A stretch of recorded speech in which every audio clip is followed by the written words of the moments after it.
Boa noite a todos e a todas. Sejam todos bem-vindos a esse grande evento. Eu sou o professor Pedro Almeida, coordenador da Engenharia Mecânica do Centro Universitário FUNORTE. Eu sou Marcel, coordenador do curso de Engenharia Elétrica e Biomédica da FUNORTE. Hoje nós teremos a aula magna para os cursos da Engenharia Mecânica, da Engenharia Elétrica, da Engenharia Civil e da Engenharia Biomédica de Montes Claros e de Plataforma e da Plataforma 1, Pirapora. Seja bem-vindo, Dr. Geraldo Campos. Obrigado pela oportunidade. É um prazer poder estar com vocês. É um prazer estar com todos da FUNORTE, que eu tive o prazer de estar aí junto com o professor Pedro Almeida, alguns anos atrás, né, fazendo uma palestra também para as engenharias, e foi muito bacana, foi uma experiência incrível. Obrigado pela... Eu costumo dizer, né, que a leitura do currículo ela é interessante, mas ela aumenta a responsabilidade, né? Então, e às vezes eu fico meio até encabulado com essa questão, mas na verdade o que acontece, e isso é uma coisa que é bem interessante, que eu aprendi com um aluno meu, é que tudo que a gente fez nos trouxe até aqui, né? E isso é algo que é extremamente importante, que eu tenho conversado sempre com os meus alunos, o que a gente pode fazer daqui para frente, né? E isso é algo que a gente vai conversar um pouquinho nessa nossa conversa aqui. Eu trouxe alguns slides só para ilustrar algumas coisas, e depois a gente vai poder conversar, bater um papo, né? A gente está vivendo um ambiente, né, de sociedade, de mundo, bem diferente do que a gente imaginou que viveria. Eu tenho 45 anos, eu jamais pensei que eu viveria uma pandemia, né? Então eu fico pensando, caramba, né? Eu moro aqui no sul do Brasil, na cidade de Florianópolis, em Santa Catarina, e eu jamais pensei que um dia eu ia dizer assim, olha, a partir de agora nós vamos fazer tudo online, como nós estamos fazendo, e não pode mais sair de casa, né? Então é uma situação bastante diferente do que todos nós vivenciamos até então. E o quanto o conhecimento, o empreendedorismo, a inovação, atitudes de transformação, elas são importantes nesse momento que nós estamos vivendo. Eu vou compartilhar minha tela, daí eu só pediria para o professor Pedro ou para o professor Maciel só para falar para mim se estão vendo a tela, porque eu vou apresentar a tela e eu não vou conseguir vê-los. Fique à vontade, coloque aí que a gente dá um retorno. Isso. Conseguem? Ok, perfeito. Tá bom. Perfeito. Então, a primeira coisa que eu sempre tenho trazido, né, depois da pandemia, faz parte de todas as minhas palestras.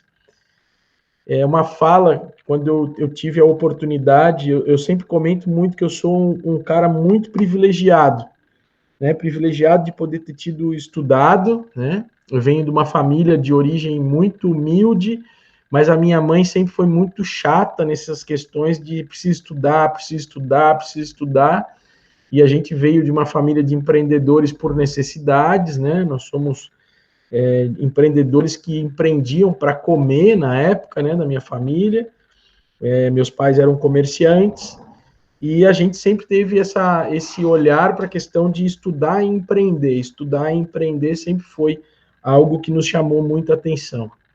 E era algo que a minha mãe, principalmente, né, mas meu pai também, mas nos incentivavam muito a estudar. E foi algo que nos chamou muito dentro desse processo. Por que eu digo que eu sou privilegiado? Eu tive algumas oportunidades que foi o que os professores comentaram aí quando leram um pouquinho do meu currículo, e uma delas foi estudar numa escola americana, que é a Babson College, e que uma das frases que estava numa porta deles lá era: hoje, mais do que nunca, o mundo necessita de empreendedores de todos os tipos, que possuem pensamentos e ações empreendedoras, transformando oportunidades em realidades, criando valor social e econômico para si e para os outros. Isso foi algo que me chamou muita atenção, porque eu estava comentando com o professor Pedro e com o professor Maciel antes da gente entrar, eu nunca imaginei que eu poderia ou que eu teria condições de estudar numa escola americana, numa escola de empreendedorismo, que é considerada uma das principais escolas do mundo, isso foi em 2017, e lá eu aprendi que o Brasil é um lugar incrível, incrível. Tá? Eu estava olhando o Brasil, vivenciando coisas que eu nunca imaginei que eu vivenciaria, mas que eu olhei o Brasil de uma outra maneira. Por quê? Porque o insumo, o principal instrumento para quem quer empreender e para quem quer transformar é problema. O empreendedor é um cara que é apaixonado por transformação. Ele é um apaixonado por resolver problema. E foi muito interessante porque quando eu fiz um curso para professores de empreendedorismo, que tinham 23 países, 50 professores, eu era o único brasileiro e tinha um colega da Finlândia, eu conto sempre essa história, e era muito interessante, porque quando eu vi na lista que tinha um professor que dava aula de empreendedorismo no curso de medicina na Finlândia, eu falei, cara, eu quero saber como é que esse cara faz, né? Como é que ele faz? Como é que é a sala de aula dele? Porque a Finlândia é o melhor lugar do mundo. Pô, eu nasci, eu tenho melhor saúde, melhor escola, melhor tudo. E quando a gente se encontrou, eu e o professor John, ele falou assim, eu estou intrigado para saber como é que funciona no Brasil. E aí eu falei para ele, pô, eu também estou intrigado para saber como é que funciona na Finlândia, cara, porque lá vocês têm tudo. Ele falou assim, meu empreendedor não tem hungry. Mas o que ele dizia não era que o empreendedor passava fome, é que o empreendedor não tinha sede de transformar.